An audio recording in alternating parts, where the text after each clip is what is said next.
It's time for Hoosier Storytellers, a program for and about the people of Frankfort and Clinton County, presented by the Frankfort Community Public Library. We'd like to welcome everyone here in the Skanta Theater, as well as anyone watching right now on YouTube Live, or in the future on our website at myfcpl.org.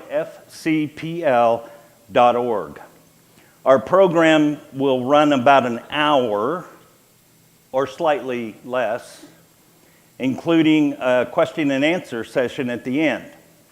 Tonight we're going to speak with two women who manage successful businesses in Clinton County, both centered around food. Please welcome from Little Miss Cupcakes, Stephanie Meadows, and from the Angry Donkey, Keltie Sullivan. That's where... Hi. Hello. So are you all talked out? You've been talking for a while. Yeah, we're good. You're getting a little hoarse, I think. Okay, let's start with Keltie.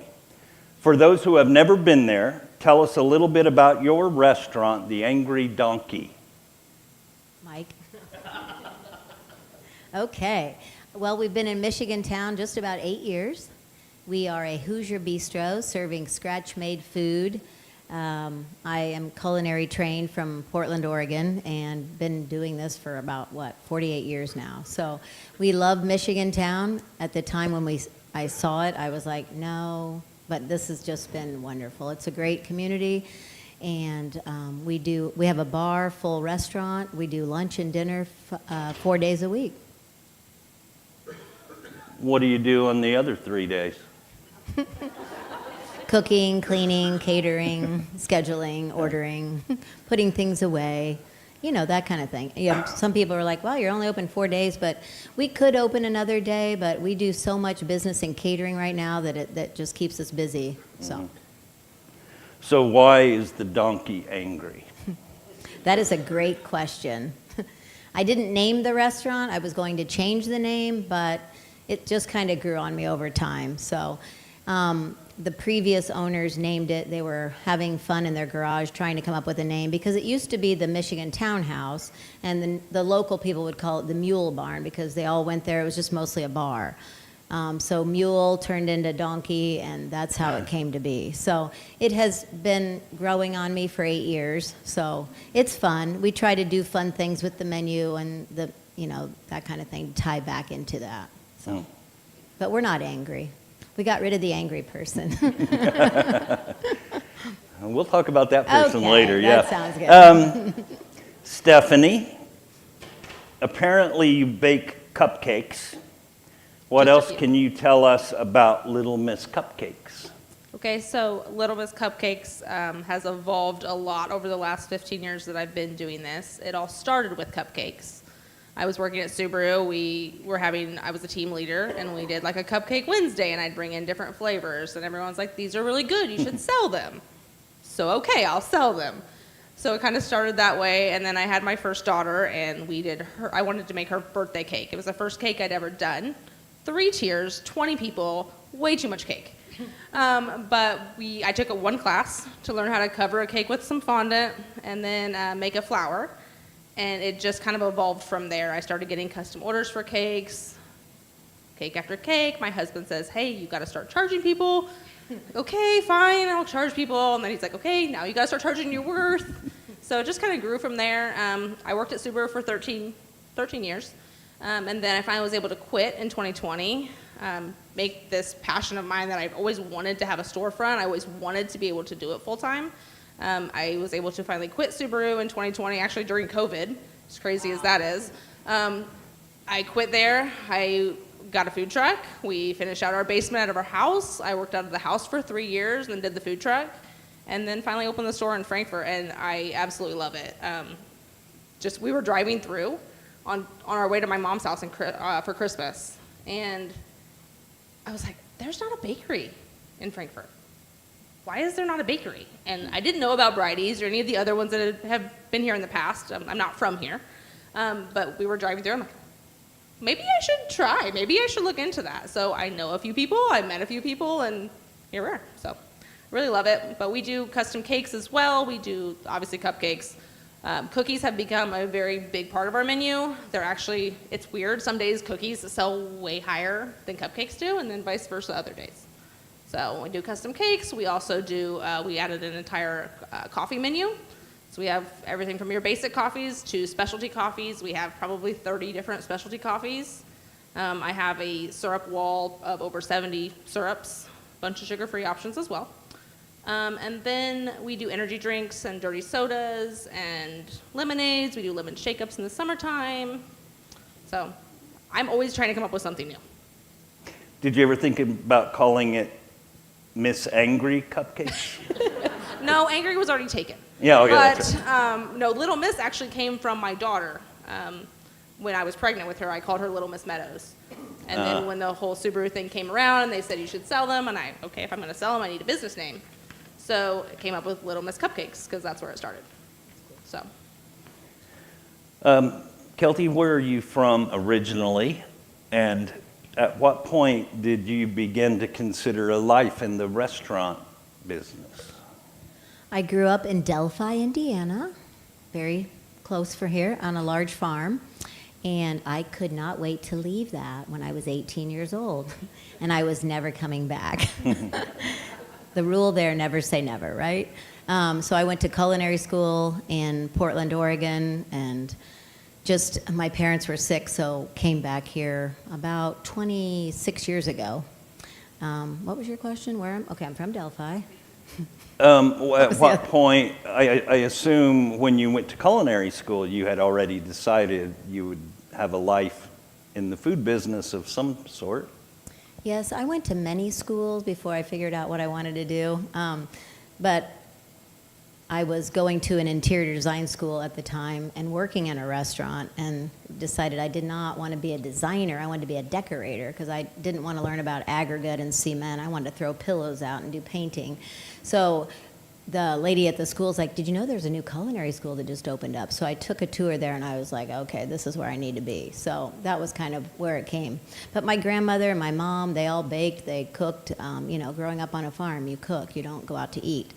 So learned that, and then worked at the Sunday Castle in Delphi between this school and that school, and loved it, and gained about 20 pounds that summer making ice cream stuff, so that was fun.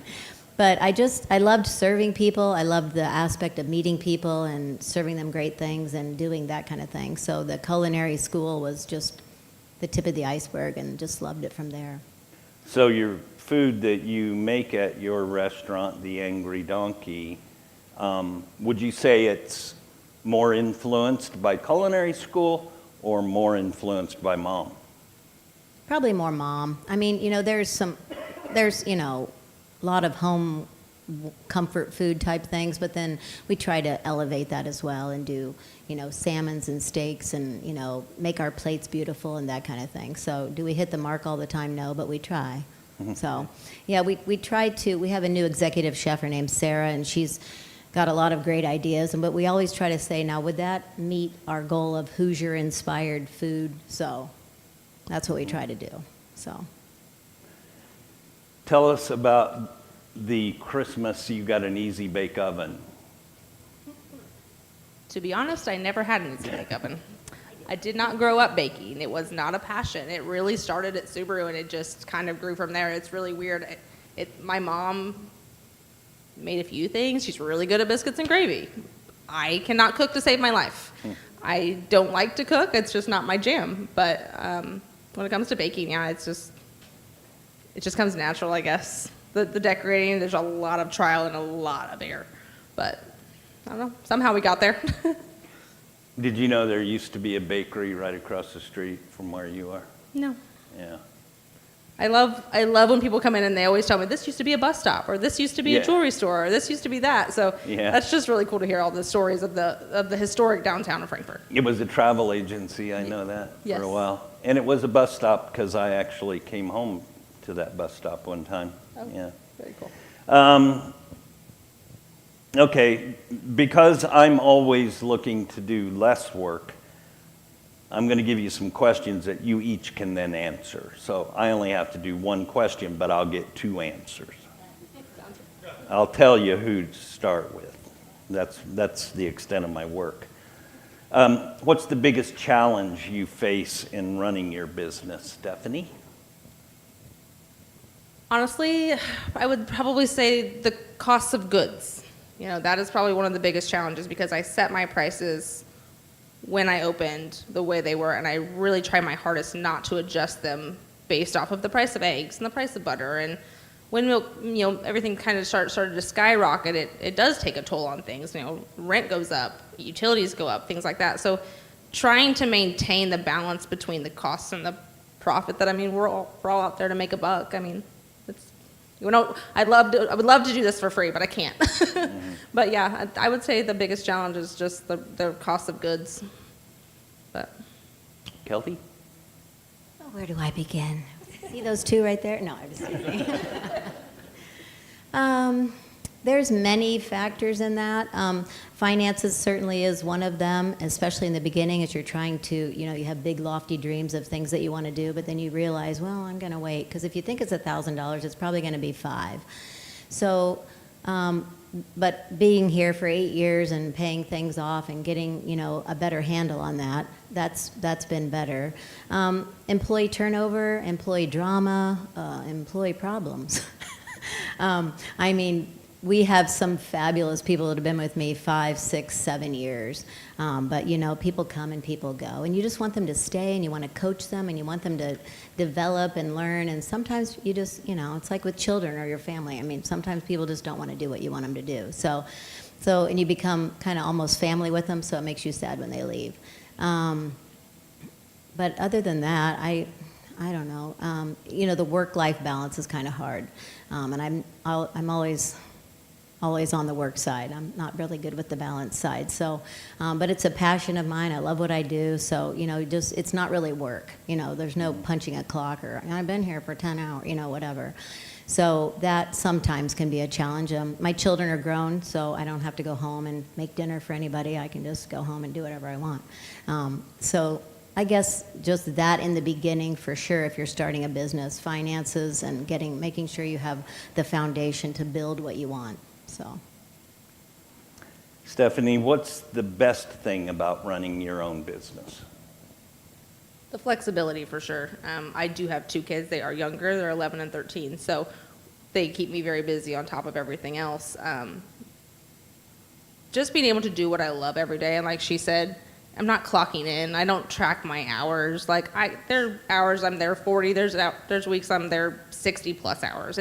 But it never feels like work. And I leave and I go home and after I run my kids to dance and I run them all over the place. And I get home about 9 o'clock every night. It's just, I don't hate it. I mean, like I said, I worked at Subaru for so long and I would come home and I'm just, I hate my job. Oh, the drama, all this. But I have such great employees that don't bring that, and we keep our team very small for those reasons. We've had our few bad eggs, but for the most part, our team is really good, and it just makes me happy. My team have become family. They become friends. It's not just employees. So, Okay. yeah. About your building, about your bus stop, how's that working out? How long have you actually been in that building now, and how's that working out as a location for you? We've been there almost 3 years. 3 years in July. To say I've not looked for a bigger place is a lie. I definitely have. Even my landlords have offered me bigger places. I'm not ready to make the jump just yet. That's a lot of stuff to move. But my kitchen is decent size for what I do. Some weeks are better than others, depends on what I've got custom order wise. I wish I had some seating out front and things like that, but with the summertime, we're looking at adding some patio furniture out front and some curb appeal. Sometimes we get people that walk in the door, they're like, I didn't even know you were here. How long have you been here? We've been here 3 years. They're like, oh my gosh, I drive by all the time. So just trying to get that curb appeal out there, but otherwise, I mean, I really do love the small quaintness of the shop. I don't want it to be some big giant store where you get lost and you don't see all I have, so. Has it helped the city open the parking lot next to you? I assume that helped Tremendously. business a little Tremendously. bit. Yeah. It was hard to watch.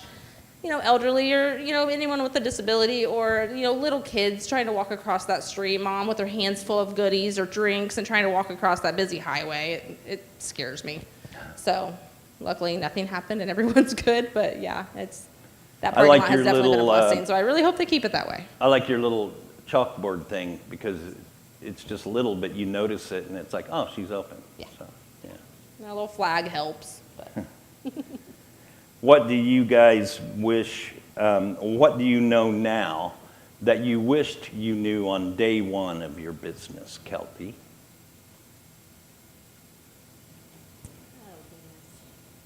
I've been doing this for so long, so, gosh, what do I know now that I should have hired Mike and Chelsea sooner. Gosh. Well, that's a good answer. Yeah. How about the one that you asked her and I didn't get an answer about? What makes me happy? You forgot me. No, I did I? Yeah. Thanks, everybody. That's an easy one. Wow. I got Sorry, Mike. 40 producers out there. She had it. All right, you want to answer that question? Thanks, Mike. Love you. There are many things that make me happy every day. Gosh, when I get to work, or Chelsea's made the coffee, or the P&L is finished and we made money this month, or to see the growth in people and just to watch when we're really super busy. It's like a chaos magnified on a Friday and Saturday night when we're super busy and people are running back and forth and everything. And it's just people are getting along and they're talking and guests are happy and it just flows. It just kind of makes you just go, wow, okay, we're doing this. This is great. I had a restaurant in Westfield for 10 years and it was great and it was good, but I spent a lot of money that I didn't need to spend on $10,000 curtains, for example. So, I just had to have this great thing. But you don't have to do all that to provide a wonderful place for people to come and experience and just have great memories. And you get home and maybe you'll see a review that's really good or a review that's not so good. And, that makes you want to do things better. But there's just, the employees make me happy. I enjoy going to work every day. What do I do today that I wish I would have done that? I don't know. I got a couple of those, but I probably can't say it out loud. Well, those are the good ones. I know. That'd be for another day, Mike. Okay. Yeah, I don't know. There's really not much that I do today that I would have changed back then. Some menu things, maybe some hiring things, but for the most part, we've grown steadily. We've changed things. We're expanding. We're doing different things. So it's good when you build that and just have people on the staff that can help that and see the mission and want to help you with that too. So. Okay. I'm sorry I skipped you. It's okay. It will not happen again. Keep skipping me. It's fine. No, I'm going to come right back to you. Stephanie's doing great. Let her go. I'll start with you. What is your favorite item to bake or cook, or maybe bake, I don't know. And what is your customer's favorite item that you bake or cook? Starting with you. Well, I don't like baking at all, but I do the bread pudding. That's my thing. So I love making that. I make it on Sundays, go to church, come to the restaurant, make the bread pudding. I'm just there by myself, so it's quite a lovely moment with myself and the bread pudding. She loves to bake. I don't like to bake, and I like to cook. So I like making soups and sauces and, different kind of marinades and most of the catering stuff. We enjoy doing that. So what was the other question? Well, I have another one before okay. I come back to that. Okay. What's your favorite soup that you make? Oh, I don't know. Everybody loves a baked potato soup, which is so easy. That's our number one selling soup. But we're doing seafood chowder, I don't know, corn. I just like to go in the walk-in and kind of have a moment and think and pray and look at the leftovers or what's sitting there or what could I turn that into? Because if you're not utilizing your leftovers or things that are sitting, we're not making money. So it kind of always makes me happy when they're like, what's the recipe for that? I'm like, I don't know, but I took that and I added that and I put a pinch of salt and some garlic. Exactly. And hopefully you like it. Exactly And they're why like, I that's don't. the best soup ever. I'm like, thank you. So it's all fresh ingredients that I make the soup out of, just in case you want to know. But I do enjoy making the soups, and I don't know, I like all of it. I'm old now, so working on the line when there's like 15 tickets and there's total chaos, like there was yesterday at lunch, I'm like, I'm really better at a catering. I can go to your house at 6 o'clock and cook food for 40 people, and then I go home. So let the young people work the line where all the chaos goes. They're doing great. I have a soup story. Okay. When I was in high school, I worked for a while at the Key West Shrimp House, which Nice. used to be in Frankfort. And I was in I think the guy's name, the manager, his name was Bill Jones. And I was going through the kitchen one time, and Bill was bringing out a big thing of, I think, clam chowder or shrimp chowder but it was out of the freezer, so it was frozen. And he tripped, and this big frozen hunk, like a hockey puck, just went flying across the floor. And Bill Jones is chasing that thing, and he picks it up, throws it back in the thing, and throws it on the stove. And I was like, oh, that's okay to do, I guess. But the second part of the question was, what is something that you make it is not necessarily your favorite, but might be your customer's favorite? Well, 9 times out of 10, the bread pudding is the number one selling item on the restaurant. Oh, wow. Yeah, we keep track of that every day, and they make a little thing. And I always joke with the pastry chefs or anybody who's tried to bring in different desserts. I'm like, my bread pudding is the number one seller. So the guests like that. But Sarah is a wonderful baker, so there's many opportunities for different things. So our beef tips are really popular too. But the bread pudding is probably the number one seller. Yeah. Do you have a rum sauce for it? No, we have a caramel sauce. Ooh. Yes, no alcohol, no nuts, no nothing, just Wow. bread, sugar. I'm going to bring you some, Mike. I would eat some. I'll take some too. Stephanie, is there anything that you enjoy making more than any other thing? Or is there something that you don't necessarily enjoy, but people seem to really enjoy it? I love coming up with new cupcake flavors. Like I could take a basic white or a basic chocolate or something like that, and then flip it into something totally different, give it a totally different taste with a different filling and a different frosting, the toppings, all the things, just to make them look a little more gourmet, because presentation is everything. So, yeah, I like doing that. I don't know if I'm going to get an answer with this question, but it would be a fun answer if you'll answer it. Running any business where you interact with the public has its rewards and its challenges. What is your favorite story about a customer interaction that was surprising or frustrating or humorous? Anything? Stephanie? Let's start me with this question. My favorite interaction with the customers is honestly when like the little kids come in and they get so excited. Now my least favorite with that is when they smack their hands on my glass or maybe lick the glass because they don't realize that it's there. That's okay. We do one decks. But yeah, I don't know. I love when the kids come in and they get so excited, or they see their birthday cake that I just worked really hard on, and I know they're going to go and just slice up into pieces, and that's okay. I've made some really cool cakes. I've made like a baby Groot for my daughter. I made her a full baby Groot cake, and it was really cool, but it was probably the saddest cake I've ever actually had to cut into because I just loved it so much. But yeah, the interactions with the customers are always fun, and then I love getting to know everybody. You know, when you come in there, we chat, we talk. You know, a lot of times I hear certain customers come in, and I'm like, oh, I'm going to stop what I'm doing in the kitchen, and I'm going to go out and have a conversation because that's just who I am and what I do. And then other customers, do you run into the kitchen? I'm going to plead the fifth on that Well, comment. I just noticed you seem to disappear whenever I stop in. Absolutely not. There's only a couple of those. Keltie, challenges, customers, do you have a favorite? Do you have a regular, like, norm on Cheers? Or oh. There's many people here that come to the restaurant. There are many stories over the last 40 years that I could share. But really, for the most part, I remember when we opened the restaurant, people were like, well, you know, people are going to be carrying guns in here, and you better, you know, and I'm like, guns? What? And, you know, and, well, it used to be a bar, and they're going to come in here, and they're going to get drunk, and I'm like, no, they're not. I would say in my long career that I've had to cut people off like 4 times, and 3 of them have been at the restaurant.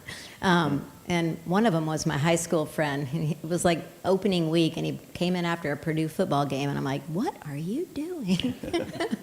So anytime there's a problem on the floor, if I'm there, hopefully the management team would come and get me, because I don't know, I can talk to people, instead of yelling at them or making them feel bad.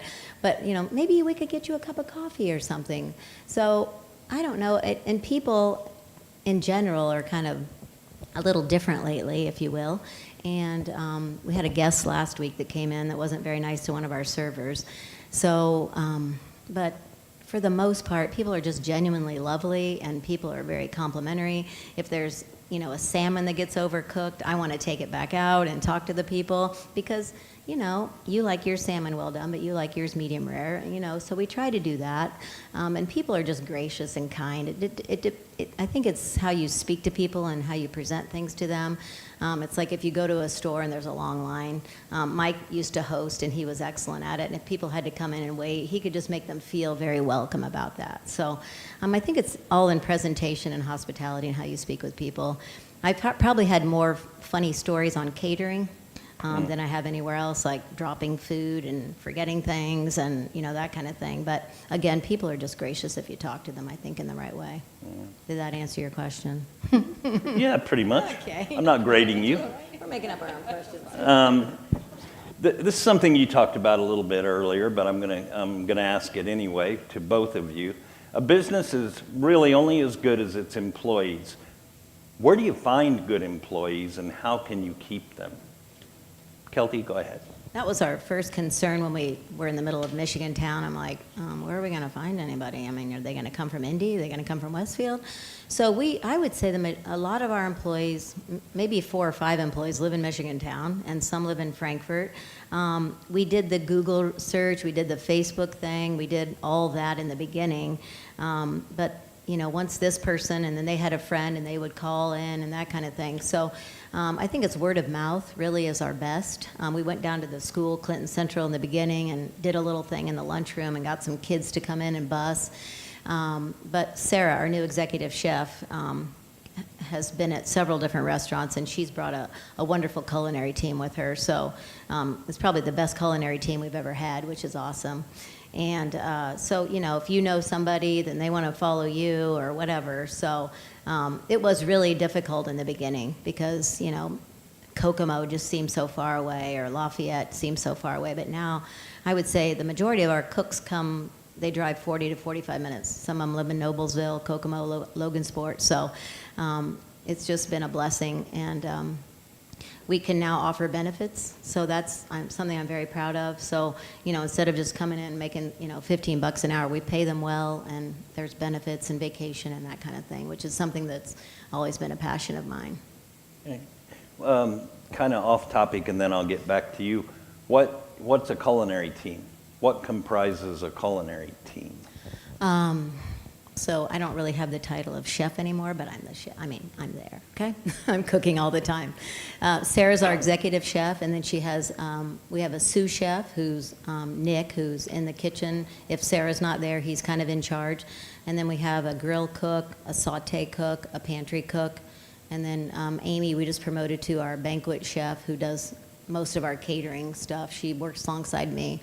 So and then we have prep cooks and dishwashers. So that's kind of the culinary team, if you will, the people who work in the kitchen. Oh, okay. It's just an elevated name for the kitchen employees. But they like a title. Yeah. Stephanie, employees, where do you find them? How do you keep them? To be honest, a lot of my employees become or were regulars, or had come in quite often. And when I would post on Facebook, hey, I'm looking for some extra help out in the front with all you're going to do is sell treats, box treats, make drinks. It really wasn't too hard because like I said, a lot of those ones that come in, I'm familiar with. We talk, we get to know each other that way. And then when they want a job, okay, it's pretty simple. Now I have Kareem, who is kind of like my manager. She is fantastic. She's worked for me for a little over 2 years. She's always come up with new ideas, but she's always eager to help with whatever I need help with. Coming up with new names for stuff. She makes a lot of our menus, like our spring drink menu, this one we just made. She's great at that. And then we've got Caitlin, who she's only worked for me since August. She's actually my kid's dance director, so it just kind of worked out that way. I was kind of surprised when she asked for the job, but she did, and I needed it, so let's do it. She's great too. She's really good with all like the Canvas and the social media stuff. And then I have Gail, who's in the kitchen with me, and I've only had her for about 3 or 4 months, and I only get her 3 days a week. So I utilize that time as much as I can. But yeah, she's fantastic as well. I've only had a few bad eggs, to be honest, and you get them, you realize that, hey, this just isn't gonna work, you let them go, and then you just move on. I don't know, I try to keep everything very small. I would love to have 47 employees. I wish I had a store big enough for 47 employees and all of that, but at the same point, 47 employees also brings drama. So we try to keep it very drama-free. Continuing with this question for both of you, marketing is always a challenge. Used to be everybody read the local newspaper every day, and marketing was as simple as buying an ad, but it's not so simple nowadays. What have you found, how have you found is the most effective way of marketing your business, Stephanie? Social media. Social media is the only way that I've grown my business to be what it is. That's the only place I've ever put anything. So Facebook, Instagram, a little bit of TikTok, but not a whole lot of TikTok yet. The girls are better at that than me, even my kids. But yeah, social media has definitely been my biggest help. Yeah, maybe that's a good job for your kids to be the TikTok executive of little Cupcakes. If they'd stop dancing, it would be okay, but they're just dancing all over the screen. What do you think?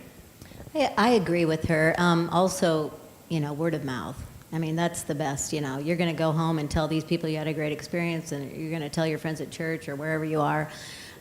Also, you tell them if you had a bad experience, right? There's some kind of mantra with that. But anyway, we do have a great social media. Mike is our director of marketing, and he's really got some great ideas. He likes to spend the money.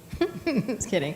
But social media is definitely our best way. It's as positive as it is negative. People have a bad experience, they want to post it. And I'm the last person to read the reviews. I'm like, oh, we got a bad one? Okay. And then I read it and I think about it and I dwell about it and I'm like, what are we going to do to change this, you guys? But we spend money in marketing on radio and a couple other things, but that's where we do the most is our social media, Facebook. And this may be mainly for you, but this Yelp thing, I don't look at Yelp, but I know a lot of people do, and I have a brother-in-law who likes to comment on different places. Is that a huge thing for restaurants, Yelp and the... I don't think it's that. I mean, TripAdvisor, Yelp, Google, OpenTable, there's all different kind of venue, places where you can post reviews. I don't think people, I mean, it's out there. It's important, but I don't think we dwell on it that much. But they're always asking for our money. They want us to enhance and keep going. And I'm like, Yeah. I've been contacted a lot by Yelp, and I'm not going to do all that. I personally don't use Yelp, so why would I put money into it for that? So. Any word of advice for someone particularly wanting to start their own business in Frankfort or Clinton County, Michigantown? You both located your businesses in pretty small towns. Is there anything, any advice you could give to people who would like to do that? get some experience first. We have a lot of high school students that want to open a restaurant or be a chef, and I'm like, are you currently working? No. I'm like, well, you need to be a dishwasher, a busser, a hostess, a waitress. You need to do that because you're going to see what you're going to be going through. Yeah, when I first walked into the Angry Donkey as a potential buyer, I was like, okay, it's nice, but it's in the middle of nowhere. I mean, you know, and then the guy, Troy Dunn, you know, he's like, oh no, we get these many people driving through. I'm like, okay, whatever, he wants to try to, but he was right. So, I mean, that street is very busy. That 29 is very busy, very populated. The school's busy. So, people knew me from before from my restaurant in Westfield, and they came, so that's good. They all wanted to come. I'm like, no, don't come right now. Let us figure out what we're doing. So, and we just have so many people from Kokomo, Logansport, so they come, and that is very good. But I would say experience. You've got, Stephanie started her own thing by doing it small and doing it, that's great, but just to buy a restaurant or do something without working in the industry is, because it is fun, and it's not glamorous at all. There's a lot of long hours, so if you're passionate about what you're doing, then go for it. I discern what I'm doing just about every day, so the grace of God every day gets me through what I'm doing, and it's really the only way we can do it. Stephanie? Take your time. Go at it slow. If I would have opened a storefront 10 years ago when I first was like, I really want a storefront, I wouldn't be here today. I wouldn't be doing this today. I don't think it would have worked out because I wasn't ready then. Take your time, build your clientele. You can open a storefront, but just if you don't have people that already know who you are and what you do, like you have people that come from Westfield to your restaurant, that's because they know you. That if you don't have that, it's very, very hard to build something up from nothing. So, yeah. Location is also key.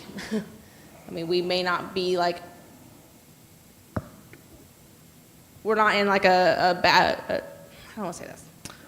We're on a very busy road, but sometimes people still don't see us, like I said. But that doesn't mean that we're not very visible. And I just think being downtown is a great spot for us in general because of the walking traffic. You have to think of what your business needs. And if you're a business that's going to be in and out quickly like mine, or if you're going to be a sit-down restaurant like hers, you're going to want the right kind of foot traffic. You may not need foot traffic. You need a parking lot. You need people that, can drive up to you and they're going to spend an hour in your restaurant. For me, they're going to come in and spend 5-10 minutes, grab their stuff, and head on with their day. So foot traffic is very important for us. So. You said you start, go ahead. I was going to tell her I have the whole town for a parking lot. We're so happy. Awesome. Sorry. You're good. You said you started with food truck. Was it a cupcake food truck? Yeah, so it was just a small truck. It was just cupcakes and cookies and other baked goods. We did like shaved ice on it and festivals and Covered Bridge Festival and things like that. I threw a slushy machine in there, but yeah, I don't know. It was fun. It was a great time. We go to neighborhoods and things like that. Mm-hmm. I still have it, but to be honest, it needs new tires. It's sat for 2 years. Probably going to be selling it. Need to sell it, but yeah. Yeah. You're looking for a food truck? I got one. This is for both of you. We'll start with Keltie. Tell us just a little bit about your family, your life outside your business. There's life outside. No, maybe not. No, I'm kidding. My family, I have my son Joe is 32. He's getting married in May. I'm very excited about that. My daughter's 30, Emily. She lives in Portland, Oregon. She just moved to Portland, Oregon, so that's very exciting because when we moved from Portland, Oregon back to Indiana, I was going to go visit all my friends. That's where I went to culinary school, so I haven't been there for, 26 years, so I'm going to go visit her over Easter.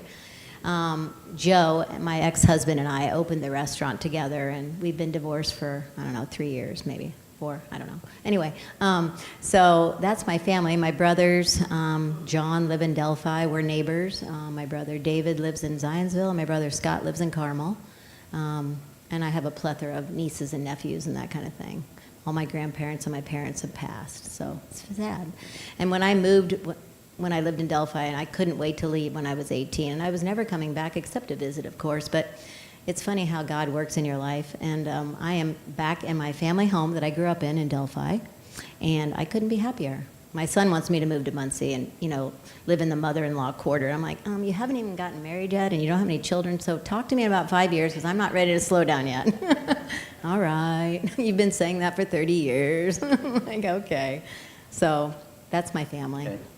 Stephanie, we've already heard about the girls that won't stop dancing. What's their deal? So they're, like I said, 11, 13, both girls, both on a competitive dance team. They keep me incredibly busy. This is their 5th season on the dance team, so they're in the studio 4 nights a week. We have competitions that go for Friday, Saturday, Sunday, 4 or 5 times a year, and then we go to nationals in the summer. So it's just it's a big thing. It's a whole year commitment, and but they love it. So I love being a dance mom. It's not like Dance Moms. It's not like that. Well, maybe, just an idea, when you have to drive to all these places that are so expensive, you get the food truck going again. We've talked about Set it up at the dance thing. But I want to enjoy the dance world. Yeah, I I guess so. want to just be a dance mom that weekend. Sometimes I do try to take, like, my Sundays. I try very hard not to work on Sundays. I stop taking orders for Sundays. I try to that's my family day. Because my girls are little and I don't want to miss out on the things that they're doing in their lives. Just those just small moments. They're gone so fast. I mean, I blinked and they're 13. Like, I just can't do it anymore. Like, I need my kids. I need my time to be their mom. So I've been married to my husband for 15 years. So Still like now him? we've got 4 dogs and a cat, and yeah, Okay. that's life. I think that's maybe a good place to stop. You guys are almost finished. You're off the hook. You survived. But maybe it's time now to allow our audience to ask questions, because as I said before, it's less work for me. Audience, if you have a question for either Keltie or Stephanie, we ask that you raise your hand so Mindy, way back there in the back row, as far away as she could possibly be from you people, can bring you a microphone. But she's fast, it's okay. We need you on the microphone so our friends on YouTube can hear you ask the question and know why they're answering it.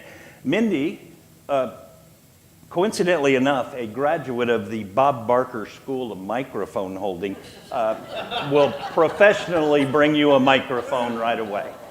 So, good, I'm done. Any questions, audience? Right down front, once again, as far away as you could possibly be. Keltie, can you tell me about the coffee shop that may be coming next door to your restaurant? Yes, we are expanding. Right beside us is the post office, and then the next building we are opening as our catering commissary and a bakery. So we're going to open on Valentine's weekend, and that's long gone. I think we'll probably be opening mid-June. So it's very expensive. So because everything's old and everything needs to be replaced and la-da-da-da-da, right? So anyway, they're working on it. I was in there today giving some directions, and I told the staff at the managers meeting that I need to stop doing so much cooking and start, planning better. So the goal, because when we have an event for 250, 300 people, a wedding, we have one oven in the restaurant on the line, and, getting that out of there into a box, onto the van to take it somewhere is very stressful on the night cooks. So that's why we bought the building, so we could expand the catering business and just kind of have it over there and have it all to itself instead of just, it's a nightmare. But we do it. They say don't let them see you sweat. So that is scheduled hopefully by June. My son's getting married May 16th, so we're not doing it in May. So, and then give us a couple more weeks. I think the back area hopefully will be open by the 1st of May for the catering, but the front is just, I've got big dreams for it. The $10,000 curtain, remember that? Okay. Anyway, I'm trying to scale back what I want. I took my daughter to Paris. I never go anywhere, so I took her there for her 30th birthday, and I thought maybe it'd be like a Parisian cafe, but I think it'll be more like a Hoosier cafe. It's going to be nice and woody and homey and comfortable, but there'll only be like maybe 10 or 12 seats. We're going to start small with just some coffees and some scones and, that kind of thing. So don't ask me what's on the menu. Not much right now. So that's slated. Thanks for asking, Betty. Any other questions from anyone? No pressure. I know that you used to have weekly specials, and now you do it by the month. But do you design all of the items, and you name them, and you figure out what each special is going to be? And then what about the drink? Because there was always specialty drinks as well. And by the way, I did have the White Lotus, and it was really good. Wonderful. Well, I did until Sarah got hired. So Sarah has done most of the specials. She just said today, we've got to be thinking about April. I'm like, you're right, we're right. Let's do a capon or a spring chicken or something. And she's like, yeah. Then she takes ideas and runs with it. So I was doing all of that before she came, and I would say she's 85% of what we're doing as far as specials go. And then we have a wonderful bar. We have a great front of the house management team. Katie and Ryan are amazing mixologists, so they kind of take the food ideas and try to transfer that into what would complement those things. So Ryan mostly does the drink specials. Yeah, I wouldn't even be able to tell you what's on draft right now. So I used to do all of that, and now I don't do much of that. So Sarah and I kind of collaborate in the kitchen, and then Ryan and Katie collaborate out front. Thank you.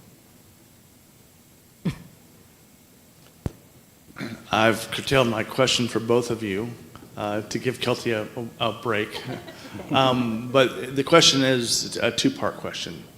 One is, when I think of Keltie, I'm talking about like catering events or something like, I want her to think back over the 40 plus years and tell me about one catering event that was just perfect, that fired on all cylinders, that you walked away feeling the best about.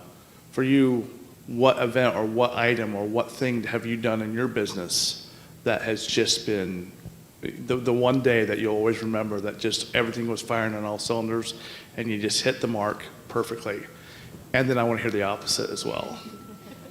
Well, I want to hear about the worst catering event. And if it's not the one I'm thinking of, then I want to really hear about it. The best day, honestly, was my grand opening, my first day. For some reason, it did. Everything just went so smooth. The place was packed. It was so much fun. It's a day I'll never forget. So, and then my worst day. So for the Cover Bridge Festival, we would make over 250 pumpkin rolls and take down there, and we would sell all of them, which was great. But it was hours upon hours in the kitchen. My mom would come up. My girls would stay super late. We'd work 16, 18 hours a day to make it happen for 2-3 days, because everything's very fresh. I don't like to freeze things, even my cakes. But I just remember you couldn't hardly see the floor. We have doors open with screens to keep bugs out, but doors open, fans on, because every time we make pumpkin rolls, the whole place fills up with what looks like smoke, but it's not really smoke. But I was afraid the smoke detectors were going to go off and the fire department was coming, and it's just, there's just such a mess. And then it took forever to try to scrub the floors and get all the powdered sugar off, and it's just very sticky. My worst. Okay, go on. Best day, worst day? Oh gosh, I have so many. I've catered, I have six nieces. Oh, hi. I have 6 nieces, and I've catered 3 of their weddings. And the first one I did at Woodwind Golf Club in Westfield, and it was pretty simple, but I just remember it, and my brother was so happy, and he was going up to give his father whatever. My brother gave the speech for his daughter, and he was up there talking, and we were serving tomato basil soup, and I was ready to serve. And Scott will only be talking 3 or 4 minutes. Well, Scott went on for like 20 minutes, and I'm in the back going. I mean, he's up there, yeah, and when she was in kindergarten, and I'm like, oh my God, the soup's getting cold. I got to serve the soup. Anyway, it ended up okay, but that was kind of it was just really an emotional day for me because I never catered any of my family's events, so that was really fun. There's a lot of catering nightmares. We catered for an event, to be honest, at Ivy Tech last year at Kokomo. We've kind of gotten into the Kokomo market, and all these very important people, especially at Ivy Tech, wanted us to cater this dinner. And so we did. And I always count out the food. I count things like 75 times, if it's 2 potatoes, there's 3, So we took some of the food over to the retreat center in Tipton, St. Joe's Retreat and Conference Center. We're the exclusive caterers over there. And they have 2 double stack ovens, so we could use those, and it's closer to the venue, so less time for the food to sit in a box. They forgot that there were 2 ovens, and they only used 1, so then she quickly cooked the food. So we served raw pork, and we ran out of potatoes because she forgot the potatoes in the other oven. So here we are at Ivy Tech and Kokomo, and I'm embarrassed, and we're serving raw pork, and that was bad. That's about as bad as you can get. Yeah. So But there are thousands of other, I mean, I've catered, I mean, I should have 75 books of pictures of albums, and I don't have any. I'm too focused on the event and making sure everything goes well and the staff and people are busy and that kind of thing. So I love catering weddings. It's stressful. Mike calls it Keltie mode, the day of the wedding. Just don't talk to Keltie, and she's got it going on. I've calmed down a little bit over the years, but so many wonderful things. And when I first started catering in Oregon, when I was still in culinary school, we did an event in the mountains, and the van kind of tipped over, hit a pothole, and we lost like a whole thing of meatballs. So we showed up to the venue or whatever. I think we were out in the middle of a country. I don't know. We were in a field, and we ran out of food because half of it was in the van on the floor. So there's a lot of things that can happen between cooking the food and getting it to the table. And you just have to make sure things are properly, the temperature and the sanitation, and I'm pretty strict about all that stuff. So there you go, Mike. That was you. That Mike, not that Mike. I'll never forget the first wedding I ever did. Yeah. My mom still gives me a bunch of crap about it because we had to actually build the stand for all these cupcakes. My husband did it with dowel rods and plywood, and then we draped it with like this navy blue tablecloth. It wasn't it was fabric. It wasn't vinyl, but we covered it with that, and then we had to stack them. And it was like like tiered system, and then the cake, it was covered in fondant. The people that I did this cake for were people that I worked with at Subaru, and she was the nicest person, and they just raved about how great they were. I made tiny little fondant flowers to go on each of the cupcakes. Everything was melting. The fondant on the cake looked like it was just like tucked in places. It was so bad. The flowers on it were awful. It was just, they were so nice. It was not nice. Exactly. Going back and looking at like the first cake I ever made to what I make now is, it's nice to see where where you're at now, but you have to remember where you came from, and some of those faults and those bad moments really just build you and make you better at what you do. So, take it. Okay, I think it's what I meant to say is it's nowhere near time. One more question, right? Mike's ready for dinner. Okay, my question is for both of you. What drives you to be successful? You want to go first? Okay. What drives me? I do pray every morning that this is the path that I'm supposed to be on, even at 64 years old. And I did a really good job in Westfield at my restaurant, but I didn't make any money, and people didn't grow. And I closed the restaurant because my son graduated from high school, my daughter was a sophomore, and I realized I hadn't stepped foot in the high school in a year. So what drives me is, I don't know, even my parents are passed away, but that longing to make somebody proud, I guess. Not to make myself proud, but to leave a legacy that my children could say, my mom really worked hard, and this is what she did, and this is what she gave us, and that kind of thing. To employ wonderful people like the two people sitting in the front and trying to pay them what they're worth, and to make sure that I'm helping them achieve the things in their life. So to me, it's always been about somebody else than myself. So that's me. Well, I would just say ditto, because making other people proud is why I do what I do as well, especially my kids. I told Mike not to bring this up, and I'm going to go ahead and bring it up, but I opened a store in Zionsville, and we ended up having to close it, and as much as I want to feel like a failure for it, it's not a failure. There's success in all failures, and I try to teach my kids that, and they see how hard I work at what I do now, that they don't see that. They understand. And even at 13 and 11, they understand it. They've come to me, they're like, Mom, I'm so proud of you for trying.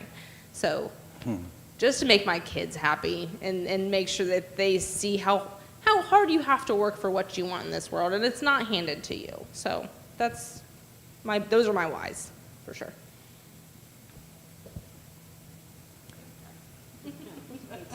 Well, I think it's time to wrap this up, but I'm going to check. Okay. I'd really like to thank Stephanie and Keltie for coming out tonight. Please, on their behalf, stop by the Angry Donkey and Little Miss Cupcakes when you can.